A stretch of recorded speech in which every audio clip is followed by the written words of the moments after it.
How many times a day do you think about autism? Do I stop?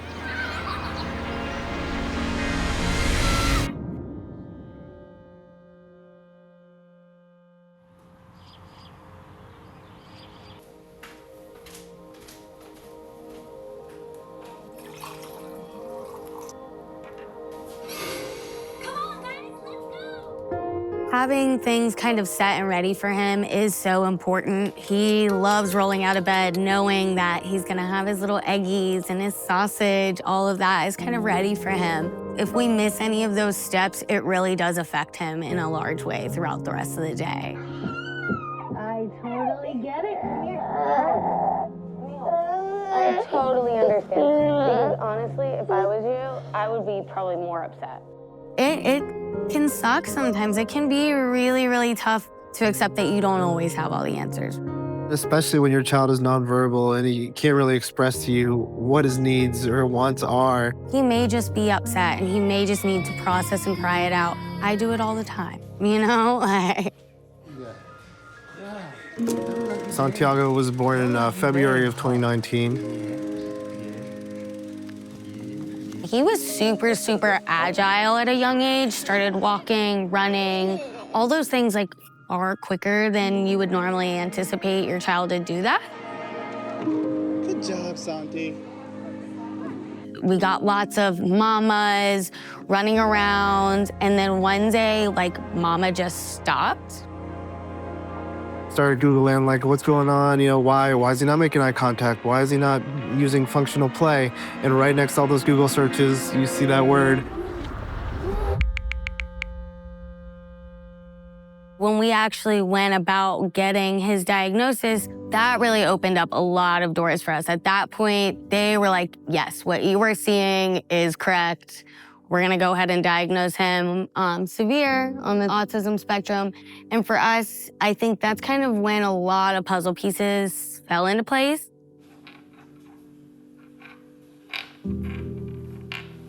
When you do realize what the situation is, when you do realize my son is autistic, there is some mourning, you know, and the mourning that happens is really based on the life that you originally thought your child would have.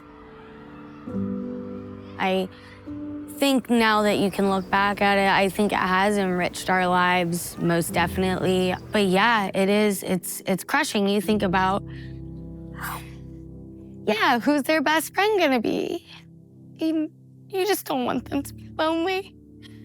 You want them to have the fullness that we all get to experience, and I think that's a huge fear when you find out. Well, I started to get to the point where I'm realizing maybe he won't speak.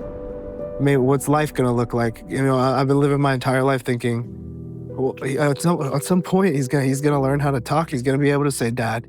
He's gonna be able to tell me he loves me. And at some point you come to the realization that he might not.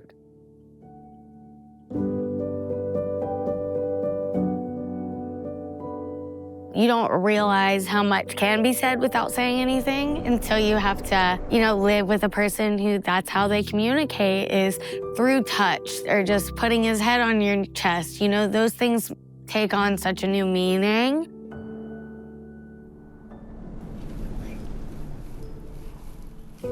After Santiago received his diagnosis, CMS has a program where they were able to provide us in-home therapies, but they age out of that program once they turn 3 years old. Now, the financial burden's on us to find therapies and pay for them. The research shows that early intervention is super beneficial for these children. The earlier we can start with these therapies, the more likely they're gonna have an independent and fulfilled life later on. They're gonna struggle less. They're gonna be equipped with the skills that they need for everyday life. And as a parent, you're gonna do everything possible to get them the help that they need. Just because you can't afford it, well, we're gonna find a way. We're always gonna find a way. And I think most parents will. Whether it means downgrading your lifestyle or just making crazy sacrifices, we're gonna get them the help that they need and the help that they deserve.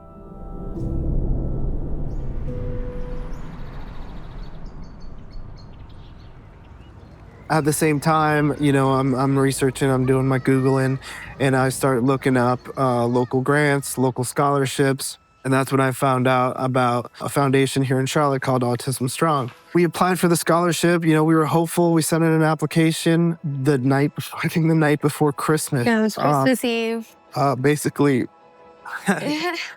telling us that they're going to cover all of his therapies for the following year. It was the best Christmas present we've ever. Understatement, for sure. It was, you couldn't beat that feeling. Yeah, it was such a relief. Completely changed our lives. His eye contact has gone up night and day. I mean, we get moments where I'll be coloring with him and he'll look up and you're just like, oh, my goodness, my heart. Like, you never would have even noticed my existence 2 years ago, 3 years ago. And now we're seeing him retaining more and more attention, focusing on specific tasks, and it's been amazing to watch the growth.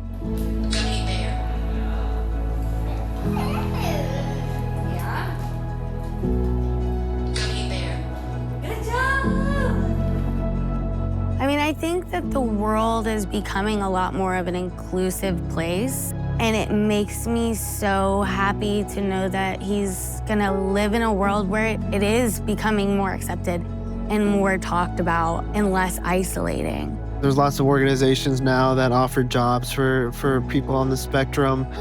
There's universities that offer scholarship programs that have specific study programs that fit the needs of children on the spectrum. It just fills you with hope. It fills you with positivity, and it really brings a light to a lot of those scary what ifs that we think about all the time.